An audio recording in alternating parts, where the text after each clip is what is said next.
মানসিক প্রবণতা নিয়ে আপনাদের সঙ্গে কথা বলবো। দেখুন, আমাদের মন কিন্তু খুব ফাঁকিবাজ।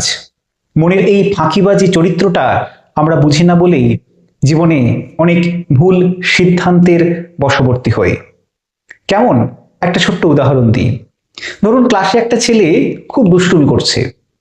এখন সে দুষ্টুমি করছে বলে শিক্ষক মশাই তাকে ধরিয়ে নিলেন যে সেই ছেলেটার দ্বারা আর পড়াশোনা হবে না, তার আর কোনো গুণ বা কোয়ালিটি নেই, তাকে ব্যাড বয় হিসেবে চিহ্নিত করে দেওয়া হলো।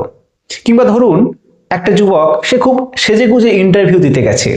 এখন ইন্টারভিউ বোর্ডে যারা রয়েছেন তার ওই সাজগোজ দেখে, তার বাহ্যিক স্মার্টনেস দেখে ধরে নিলেন যে যে কাজের জন্য সে ইন্টারভিউ দিতে এসেছে সেই কাজের জন্য সে একেবারে খুব দক্ষ। তার আর স্কিল, তার প্রকৃত স্কিল আছে কিনা, প্রকৃত নলেজ কতটুকু, সেটা যাচাই করার প্রয়োজন মনে করলেন না।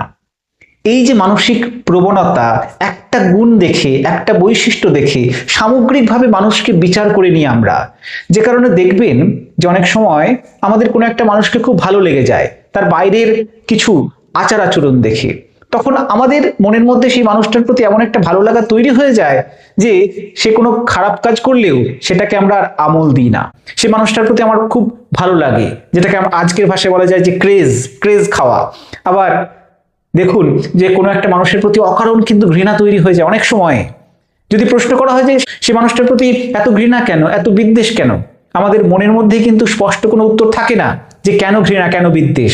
হয়তো কোনো একটা খারাপ লাগা ছিল এবং সেই খারাপ লাগার কারণে সামগ্রিকভাবে সেই মানুষটার প্রতি আমার একটা খারাপ লাগা তৈরি হয়ে গেছে। আসলে এটা একটা মানসিক প্রবণতা এবং মনোবিজ্ঞানের ভাষায় এই প্রবণতার দুটি নাম রয়েছে। একটি হচ্ছে হেইলো এফেক্ট এবং আরেকটি হচ্ছে আবার দেখুন যে কোনো একটা মানুষের প্রতি অকারণ কিন্তু ঘৃণা তৈরি হয়ে যায় অনেক সময়। যদি প্রশ্ন করা হয় যে সে মানুষটার প্রতি এত ঘৃণা কেন, এত বিদ্বেষ কেন, আমাদের মনের মধ্যে কিন্তু স্পষ্ট কোনো উত্তর থাকে না যে কেন ঘৃণা, কেন বিদ্বেষ। হয়তো কোনো একটা খারাপ লাগা ছিল এবং সেই খারাপ লাগার কারণে সামগ্রিকভাবে সেই মানুষটার প্রতি আমার একটা খারাপ লাগা তৈরি হয়ে গেছে। আসলে এটা একটা মানসিক প্রবণতা এবং মনোবিজ্ঞানের ভাষায় এই প্রবণতার দুটি নাম রয়েছে। একটি হচ্ছে হেইলো এফেক্ট এবং আরেকটি হচ্ছে হর্ন এফেক্ট। এই যে বললাম, একটি মানুষের কোনো একটা ভালো দিক দেখেছি বলে তাকে সামগ্রিকভাবেই তার সবকিছুই আমার কাছে ভালো লাগছে, এটাকে বলা হয় হেইলো এফেক্ট।